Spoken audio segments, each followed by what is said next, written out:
માથડા કપાવ્યા અમે ઘંટીએ દળા રે અમે ચૂલે રે ચડાને પછી પીર હાણા રે જમનારા કોઈ નો મળ્યા રે અમે નિહરણી બનીને દુનિયામાં ઊભા પણ ચડનારા કોઈ એનો પોતાના નો મળે ને સમાજને માટે ગહાણો હોય વ્યક્તિ અને પછી પોતાના જયારે ન મળે ને દુઃખ થાય.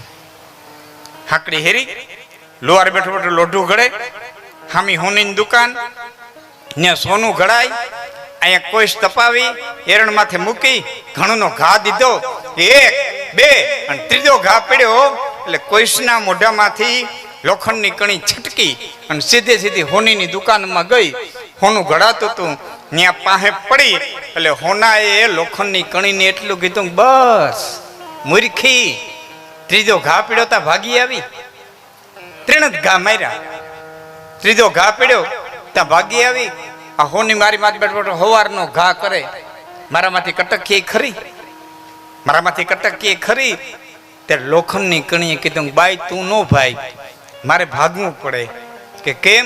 કે તું હોનું છો. એ ઠેરણ પડી લોઢાની છે માથે હથોડી પડે ને લોઢાની છે.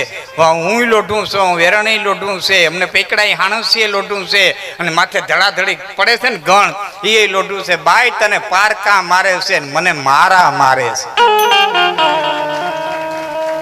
પારકા મારે ત્યાં સુધી ઘા સહન થઈ હગે પણ જેથી પોતાના મારે ને તે દીના ઘા બહુ. વાતને સમજાવવા દાખલો દેવો પડે. અહીં કવિ દાખલો દે છે. માટી માટીમાં પાણી પાણીમાં કે સીધા સીધા સમજાય નહીં તો દાખલો દીધો કે લંકા જેવી નગરી જેને ઘેરે મનોહર રાણ લંકા જેવી નગરી જેને ઘેરે મનોહર રાણી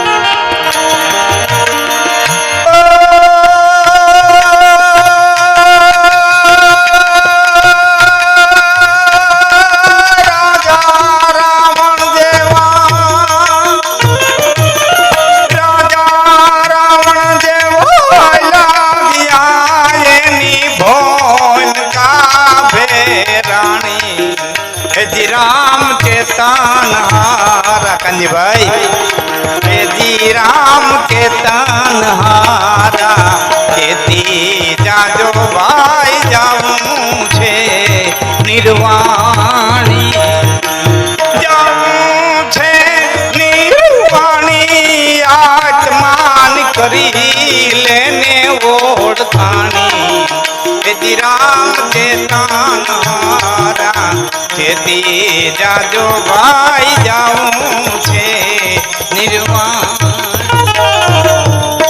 ચેતન હારા ચેતી લેજો. તમામ પ્રકૃતિ છે ને સાહેબ તમને મને ક્યાંક ને ક્યાંક ઉપદેશ આપે.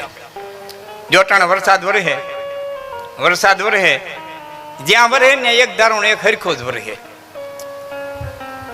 પછી જેનું જેવું પાત્ર હોય ને એવું ભરાય. કોઈ વાટકો રાખ્યો તો વાટકો ભરાય, કોઈ ટોપડી રાખી ટોપડી ભરાય, કોઈ ગોળો રાખ્યો તો ગોળો ભરાય, કોઈ ટોપ રાખ્યો ટોપ ભરાય, કોઈ કરમ ભમરારા ઊંધા ઘડા રાખીને બેઠા હોય તો કોરા રી. મેં તો એની રીતે જ વરહે એમ પરમાત્માની કૃપા બધાની માંથી એક સરખી વરહે. પણ જેનું જેવડું કર્મનું પાત્ર હોય ને એવડા પાત્ર ભરાય. જેવા જેવા કર્મ કર્યા હોય અને કર્મથી મોટું આ જગતના પટમાંથી હોય છે. ખૂબ ધન્યવાદ જગદીશભાઈ ને દીપકભાઈ ને રાજેશભાઈ ને ત્રણેય દીકરા તુલસીભાઈના કે બાપની પાછળ ને કટાણે ક્યાં સમય છે 3 દી હકેલો કરી લઈએ. હા એ પાછા પોતાને ફોરવર્ડ કેવડાવે, આધુનિક કેવડાવે ખૂબ. અને બાપના પુણ્ય અને એ માવતરના પુણ્ય હોય. એના માટે લ્યો દાખલો એક દઉં. તમારા બહેનોને ખાસ ખાસ લાગુ પડશે. તમારા આંગણાની માલિકોને મુઠ્ઠી ભરી અને જુવારના દાણા નાખો એટલે પારેમાં ઉતરે. મુઠ્ઠી ભરીને ચોખા નાખો એટલે ચકલા આવે. 2 મણ લીલું નાખો તો માં ગવિત્રી આવે. મુઠ્ઠી ભરીને હાથા મોતી નાખો તો કદાચ ને રાજ હંસાવા હોય તો આવે. અને એના એ આંગણાના માલિકો ઉકેડો કરો એટલે ગધાડા પાટવી આવે. ગધા પાટવી આવે. એ તો આપણે જેવું આંગણું બનાવીએ એવા પધારે. આપણે જેવું આંગણું તૈયાર કરીએ ને એવા આવે. પિતા કા પુણ્ય પુત મેં પ્રકાશે, માવતરના જેવા પુણ્ય હોય એવી પ્રજા થાય. મા અને બાપના કર્મના આંગણા જેવા તૈયાર કર્યા હોય ને એવા પધારે બદલા લેવા. અસ્તિત્વનો નિયમ છે, આ જગતનો નિયમ છે. જે આપો એ ફરીને પાછું તમારી પાસે આવે. આ પૃથ્વી ગોળ છે. અમારી મોટી હવેલી કેશવચંદ્ર બાવાશ્રી, જુનાગઢ મોટી હવેલી કેશવચંદ્ર બાવાશ્રી હવે તો નિત્ય લીલામાં પ્રવેશ કરી ગયા. અદ્ભુત એક વાક્ય વર્ષો પહેલા કીધું હતું કે હે વૈષ્ણવો, તમારે જે જોતું હોય એ આ દુનિયાને આપવા માંડો. એક દી અનેક ગણું કરી અને અસ્તિત્વ તમારા ચરણની માલિકોને મૂકી દે. તમારે હૈખે રહેવું જ બીજાને હૈખે રહેવા દો. તમારે સુખેથી જીવવું બીજાને સુખ દો. તમને કોઈ ગાઈડ ન દે એમ ઈચ્છો તો તમે કોઈને ગાઈડ ન દો. તમારે જે જોઈએ દુનિયાને આપો એટલે આ દુનિયા તમને દે. આ નિયમ છે. એટલે બહેનોને ખાસ કહું છું કે તમારે આંગણે સંત આવે, સાધુ આવે, તમારા બારોટ આવે, તમારા કપાળ ગોર આવે, ભોળા પંખીડા આવે, ગાય આવે, બેન દીકરી આવે, ભાણેદડા આવે તો માનજો તમારા ચડતા દિવસના ઈંધાણ છે. ને આજે દી આવતા બંધ થઈ જાય તેની માનવું કે પડતીના ઈંધાણ છે. કાલ કાહુ ન દંડ લઈ મારા, હરઈ બલ બુદ્ધિ બચન બિચારા. આપણે આંગણે આપણા ભાણ ન આવે તેથી માનવું છે કે હવે મારો સૂરજ નારાયણ આથંબામાં હોય તો હોય. આ પ્રકૃતિના ઈંધાણ છે. એટલે મેં કીધું સમસ્ત પ્રકૃતિ જોટાણ વરસાદ વરહે. નળિયાવાળા મકાન છે ને એને મારી વાત સમજાશે. જ્યાં નેવા ચૂવ્યા હોય ને ત્યાં ફળિયામાં નાના નાના ખાડા પડી ગયા હોય. આ દ્રશ્ય જોયું ને, નાના નાના ખાડા પડી ગયા હોય. વરસાદ બંધ રહી જાય ને એટલે જોજો ખાડા પાણીના ભરેલા હોય. નેવામાંથી કોક પાણીનું ટીપું આવે, કોક આવે. એ જેવું ટીપું ખાડામાં પડે ને પટનેરા બાયણે કાઢી મૂકે. જેવું પડે ને એવું પટનેરાનું બાયણે કાઢી મૂકે. શું કરવા? મોડા આવ્યા. હવ નાઈટની આરે નો રહ્યા, રહીને આવ્યા. હા, હારે હાથે પ્રસંગે નાઈટના ભેરું રહેવું જોઈએ, નકર નાઈટ કાઢી નાખે. હા, જ્ઞાતિ ગંગાનો પ્રવાસ. હા, નાઈટ તો નાઈટ છે બાપ. હા, એનાથી તરીને તમે જીવી ન હોગો. હા, કોઈ એમ કે મારે ક્યાં નાઈટના બાપની પડી છે. ના, સપટી ધૂળની જરૂર પડે ભાઈ. હા, તરી ન હોગો. એ તો વાતું થાય મારે ક્યાં નાઈટની પડી છે. ટાણું આવે ત્યાં ખબર પડે. મોઢામાં પગરખા લેવરાવવાના દાખલા છે નાઈટે. હા હા, બની ગયેલી હકીકત તમને કહું છું. હા, કહેવાનો અર્થ એ છે જ્યારે સમય આવે હારા. હા, તો આ બધા સમય આવવાના છે, બધાના જીવનમાં આવવાને. જન્મ મરણ સબ દુઃખ સુખ ભોગા, એ હાનિ લાભ પ્રિય મિલન વિયોગા. કાલ કર્મ વર્ષ હોહી ગોસાઈ, અને બરબસ રાત દિવસ કી નાઈ. રાત અને દિવસની જેમ આ પ્રસંગો તો બધાયના ઘરમાં આવવાના. તેને હારા હારા ને આવ્યા. એનો આ દાખલો છે કે લંકા જેવી નગરી જેને ઘેરે મનોહર રાણી,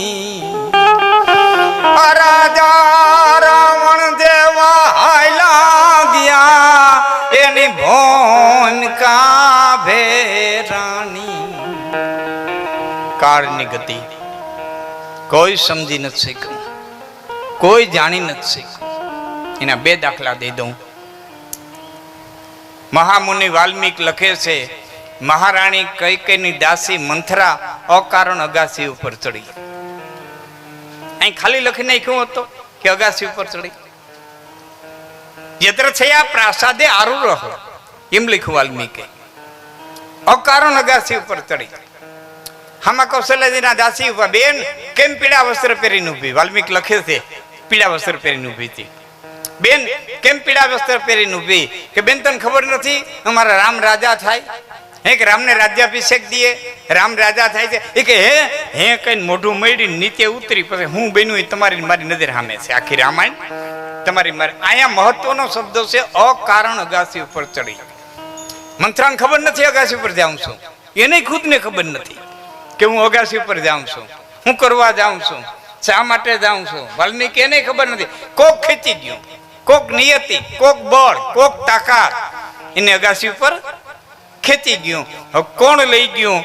વાલ્મીક કે એ તમે વિચારો. દશરથનું મોટ લઈ ગયું, કૈકેયીનું વિધવાપણું લઈ ગયું, રામનો વનવાસ લઈ ગયો, સીતાનું હરણ લઈ ગયું, મારીતનું મરણ લઈ ગયું, લંકાનું દહન લઈ ગયું, હનુમાનનું મિલન લઈ ગયું, સબરીના બોર લઈ ગયા, કેવટનું નાવ લઈ ગયું, ઋષિઓનું તપ લઈ ગયું, વિભીષણનું રાજ લઈ ગયું, સુગ્રીવનું રાજ લઈ ગયું.